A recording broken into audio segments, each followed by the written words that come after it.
it's Natasha. In today's video, I'm going to review Plus Plus Big, Learn and Explore from Timberdoodle.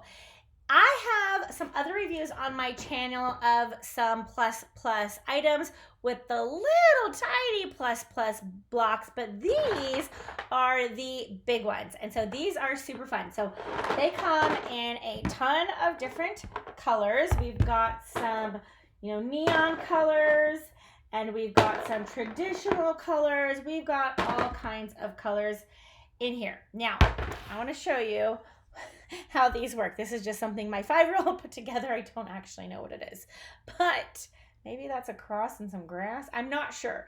But anyways, nevertheless, you can kind of see how it works. So here's kind of a bigger, this is like a bigger base piece.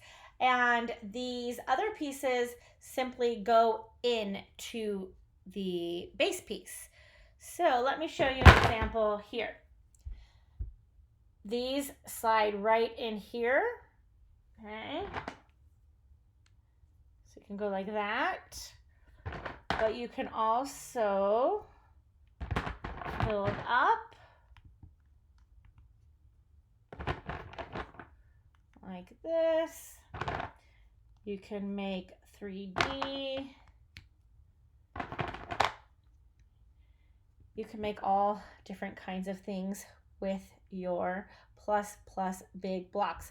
I love these because these are safe and there's no sharp edges. There's no magnets. These are totally safe for, let's see, for ages like 3 and up, I think they recommend. Obviously, you don't want to give them to little babies, but they're very safe and appropriate for my 5-year-old. And they work on their fine motor skills, their pincer grasp, which helps with their writing, because they kind of have to grab these in the same way. So I love that. It really develops those fine motor skills. If you're unfamiliar, I'm also an online teacher, and I taught kindergarten for many, many years. And so I cannot stress the importance of kids using their fingers and building up their finger muscles.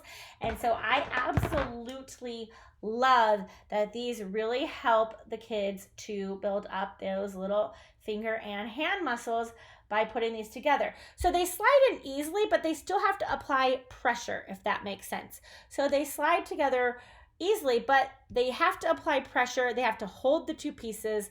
They have to use visual discrimination skills to make sure they're putting them together correctly. And they do have to push and pull. Of course, it doesn't take a lot of effort, but it does take enough effort where they are using those muscles. So I highly recommend these Plus Plus Big blocks for anyone with younger children up to, I mean, my 11-year-old plays with these, so 6th grade. But all my younger girls, ages 5, 9, and 11, love these. They're super fun. This is something they all love to do when I'm doing our bedtime reading, because they're quiet, but they're interesting, and they don't hurt as much as some other things when you step on them. You know what I'm saying? So anyways, go check them out. I'm going to leave the link to the Timberdoodle website below where you can find them. And if you have any questions, please let me know. Don't forget to give this video a thumbs up and subscribe if you love all things education.